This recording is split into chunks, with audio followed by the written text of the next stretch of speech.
Deadpool एक ऐसा character जो सुपर हीरोज के साथ साथ विलेंस की टीम में भी रह चुका है, इसलिए जब ये फाइनली एमसीयू में एंटर होगा तो बिल्कुल सस्पेंस भरी घड़ी होगी, क्योंकि हमें नहीं पता ये किसकी साइड रहेगा।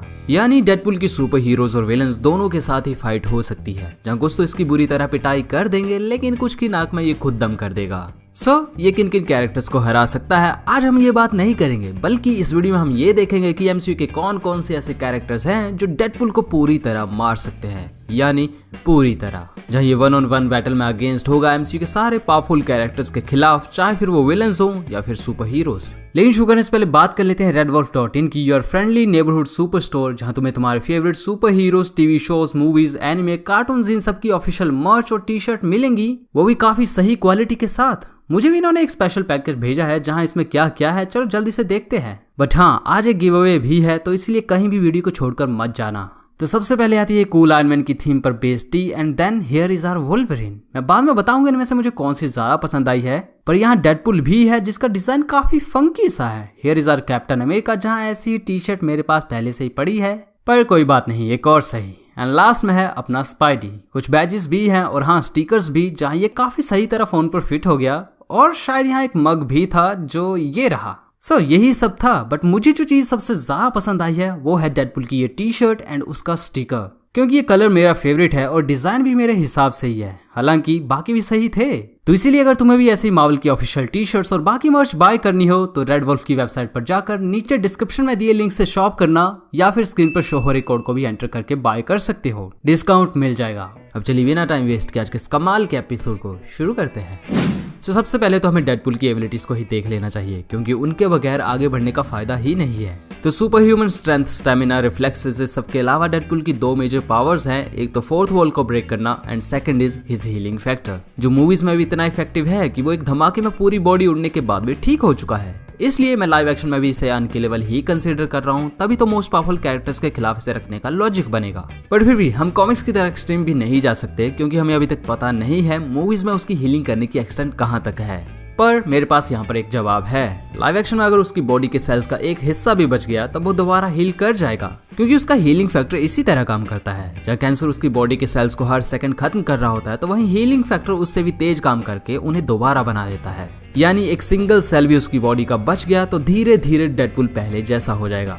तो बात है हमारी मेजर फाइट्स पे, जिन्हें मैंने बढ़ते हुए पावर लेवल के हिसाब से रखा है। पहले नंबर पर आएंगे हमारे बिना पावर्स वाले super heroes like Hawkeye, Black Widow, Falcon, Okoye, Shuri वगैरह वगैरह। और भी बहुत से हैं, लेकिन सबको ऐड करने का कोई फायदा नहीं है, क्योंकि इनमें से कोई भी डेडपुल को मार नहीं पाएगा। हाँ, ये कुछ टाइम के लिए उसे कड़ी टक्कर जरूर दे सकते हैं, जहाँ ओकोई में भी हरा भी दे, लेकिन मारना वो भी बिना किसी स्पेशल वेपन के पॉसिबल नहीं होगा, जो यहाँ सिर्फ एक ही नॉन पावर्ड कैरेक्टर बना सकता है, यानी शूरी। इसे इनफ टाइम दिया जाए तो ये डेडपुल को मारने का इंतजाम कर लेगी। जहाँ फाइट बिना प्रिपरेशन हो तब उसे मारना पॉसिबल नहीं है। यानी शॉर्ट टर्म में अपने फाइटिंग एक्सपीरियंस के बेसिस पर बिना पावर्स वाले ये कैरेक्टर्स डेडपुल को रोक सकते हैं, बट उसे हराना और मार देना ऐसा नहीं हो सकता, बिकॉज यहाँ हम मूवी से कंपेयर कर रहे हैं तो थोड़ा लॉजिक बनता है। फिर चाहे कॉमिक्स में डेडपुल हॉकाई, डेयरडेविल और पनिशर जैसे कैरेक्टर से हार चुका हो।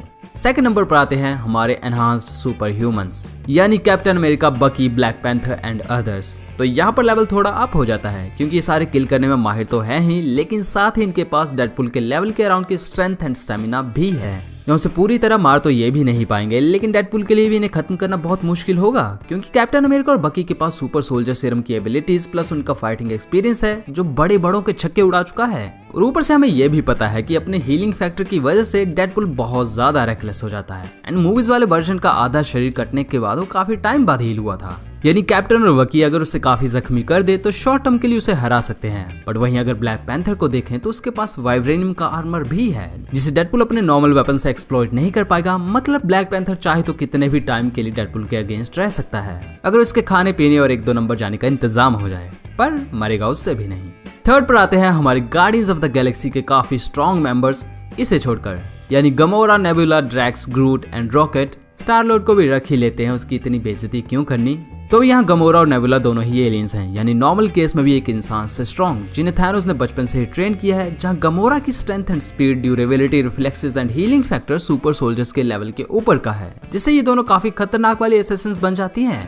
इसलिए गमोरा को गैलेक्सी की सबसे डेंजरस वुमन कहा जाता था, जो अपने किसी भी मिशन में फेल नहीं होती थी। और अगर फीट्स की बात करें तो इस तरह के भारी भरकम कैनन्स को उठा चुकी है, वो भी इनके फायर इम्पैक्ट को झेलते हुए, जो बैटलशिप पर लगने के लिए बने थे। तो वहीं एक बॉम्ब ब्लास्ट जो किसी इंसान को पाव भाजी की तरह बना देगा, गमोरा उसे काफी आसानी से बच चुकी है। और उसकी और ग्रूट की फाइट तो याद होगी ही, उस बेचारे के हाथ तक काट दिए थे जहरीली औरत ने, वो भी कितनी आसानी से। यानी डेडपुल के अगेंस्ट अगर ये दोनों वन ऑन बैटल में लड़ती हैं तो उसे जख्मी करके काफी टाइम के लिए रोक लेंगी, बट उसे मारना ये इनके बस की बात भी नहीं है। बाकी अगर ड्रैक्स की बात करें तो उसकी स्किन काफी ज्यादा हार्ड है, इसमें कोई दो राय नहीं है, लेकिन इसका फाइटिंग स्टाइल डेडपुल के अगेंस्ट इसे मुश्किल में डाल देगा। वहीं रॉकेट इससे उल्टा है, गोली और बमबारी इससे अच्छा कोई कर ही नहीं सकता। और अगर ग्रूट की बात करें तो कितने बंदों को एक साथ धोबी पछाड़ दे चुका है, हम एमसी में देख चुके हैं। जब उसके पास super strength, stamina, durability, healing factor सब कुछ एक बहुत हाई लेवल का है, बट इन तीनों का ही ये सब डेडपुल के अगेंस्ट ज्यादा काम नहीं करेगा, क्योंकि ये उसे हरा तो सकते हैं पर वो भी ग्रूट की डालिंग को अपनी कटाना से आसानी से काट सकता है। वहीं ड्रैक्स की भी गाजर मूली की तरह हालत हो जाएगी जो कटने को रेडी हो, क्योंकि बहुत बचकानी तरह लड़ता है। यहाँ डेडपुल कैसे उछल उछल कर मारता है ये तुम जानते हो। मतलब यहाँ पर डेडपुल का हारना एक बहुत बड़ी पॉसिबिलिटी है, लेकिन वो जख्मी होने के बाद भी दोबारा ठीक हो जाएगा।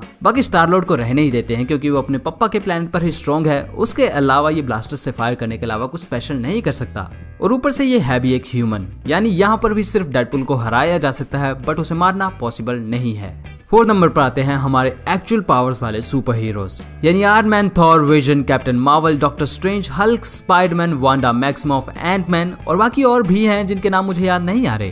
तो ये सारे कैरेक्टर्स काफी ज्यादा पावरफुल हैं, बट यहाँ भी 3 सुपर हीरोज हैं जिन्हें डेडपुल हरा सकता है, Spiderman, Antman and Wanda Maximoff. ऐसा क्यों कहा सोच रहे होगे, तो बता देता हूँ, डेडपुल एक काफी रेकलेस बंदा है, पर उसे पता है वो मरेगा नहीं, इसलिए अपनी सुसाइडल हरकतों से वो इन 3 कैरेक्टर्स को उड़ाने की कोशिश करेगा जो फिजिकल डैमेज के लिए सबसे ज्यादा वल्नरेबल हैं। जब स्पाइडी और इसके बीच की बैटल तो बराबरी जैसी होगी, तो वहीं वांडा और एंटमैन अगर टाइमली कुछ कर लें तब डेडपुल को सिर्फ हरा ही नहीं सकते बल्कि मार भी सकते हैं। बाकी हल्क की नाक में डेडपुल दम कर देगा क्योंकि हल्क उससे फास्ट नहीं है, बट फिर भी आखिर में डेडपुल की चटनी बन ही जाएगी। थॉर के सामने भी यही हाल होगा, जहां उसकी थंडर डेडपुल को बिजली में पके चिकन की तरह बना देगी, जिसे खाना कोई पसंद नहीं करेगा। इसके बाद आयरन मैन का मार्क 3 आर्मर ही इतना कैपेबल है कि डेडपुल उसे हराने की सोच भी ना पाए। तो अब देखते हैं इनमें से कौन से ऐसे कैरेक्टर्स हैं जो डेडपुल को पूरी तरह यानी हर सिंगल सेल के साथ डिस्ट्रॉय कर देंगे। बट स्टिल एक बात बता दूं, ऐसा करने के लिए इन्हें बहुत एक्सट्रीम लेवल की एनर्जी की जरूरत पड़ेगी, क्योंकि नॉर्मल आग डेडपुल को जला नहीं सकती। पहली है कैप्टन मार्वल, बिकॉज वो इसे अपने पावरफुल ब्लास्ट से वेपराइज ही कर देगी। तो वहीं थॉर की बिजली भी डेडपुल के सेल्स को इतना हीट कर सकती है कि वो पूरी तरह जल के राख ही बन जाए। वहीं वांडा मैक्सिमो भी ऐसा कर सकती है अगर वो अपनी पावर को अच्छे से इस्तेमाल करे। तो वहीं एंटमैन के लिए भी पॉसिबल हो सकता है, बिकॉज उसके पास एमसी में पिंक पार्टिकल से लेस ये मेले वाली चक्रियां थी, जिनसे वो इन्हें काफी छोटा बना देगा और फिर किसी आग के भट्टे में डाल के डेडपुल की बॉडी को स्वाहा कर देगा। इसके अलावा विजन भी ऐसा कर लेगा क्योंकि उसके पास माइंड स्टोन है। तो वहीं टोनी के लिए भी पॉसिबल होगा, बट उसे बहुत ज्यादा पावर की जरूरत पड़ेगी। बाकी मैंने डॉक्टर स्ट्रेंज का नाम इसलिए नहीं लिया है क्योंकि इवन एमसीयू में भी उसके लिए डेडपुल जैसे कैरेक्टर को पूरी तरह मारना 2 स्पेल्स का काम होगा। अब आते हैं हमारे इससे भी ऊपर के लेवल के कैरेक्टर्स पर, जिनमें मोस्टली पावरफुल विलेंस ही शामिल होंगे, like Thanos, Black Order, Malekith, Ronan the Accuser, Kaecilius, Hela, Aldrich Killian, Ultron, Loki, Killmonger and some other powerful characters like Odin, Dormammu, Ego the living planet, void में दिखा वो matter खाने वाला monster, He Who Remains and the Watcher. अब यहाँ चीजें काफी बदल जाती हैं क्योंकि इन सभी कैरेक्टर्स के पास पावर्स काफी अलग अलग टाइप की हैं। जहाँ सबसे पहले आते हैं थैनोस और ब्लैक ऑर्डर, जिनके पास सिर्फ फिजिकल कैपेबिलिटीज ही हैं, यानी बिना किसी स्पेशल वेपन या इन्फिनिटी स्टोन्स के डेडपुल को मारना नहीं हो पाएगा। रोनन द एक्यूजर, किलमोंगर, इन दोनों के केस में भी ऐसा ही है, बिकॉज ये फिजिकल स्ट्रेंथ एंड आर्मरी पर डिपेंडेंट रहते हैं। Where Ultron and Aldrich Killian ये अपनी एनर्जी यूटिलाइजेशन से डेडपुल को मारने की कैपेबिलिटी रखते हैं। और अगर तुमको याद नहीं है तो ये दोनों ही टोनी स्टार्क के बनाए दुश्मन हैं। जहाँ एल्ड्रिच किलियन की बॉडी तो इतनी हॉट थी कि उसके जैसे ही एक्सपेरिमेंट से बने एक बंदे ने 5 लोगों को वेपराइज कर दिया था। ना बात करते हैं हेला, मैलेकिथ एंड लोकी की। सो यहाँ हेला को तो हमने ऐसा कुछ करते नहीं देखा है कि उसने किसी को वेपराइज या डिसइंटीग्रेट कर दिया हो, बट फिर भी वो एक टाइम पर ओडिन के बराबर पहुंचने वाली थी, सो उसके पास मैजिक पावर्स तो होंगी ही। सो डेडपुल को मारने के लिए यहाँ सिर्फ एक पॉसिबिलिटी है, हम श्योर नहीं हो सकते। पर मैलेकिथ और लोकी की बात करें तो वो काफी कुछ दिखा चुके हैं। जहाँ डार्क एल्व्स का एक तगड़ा सा सोल्जर कर्स्ड एस्गार्डियंस की लाइफ फोर्स को कंज्यूम कर चुका है, तो वहीं इनके पास ब्लैक होल ग्रेनेड्स भी थे।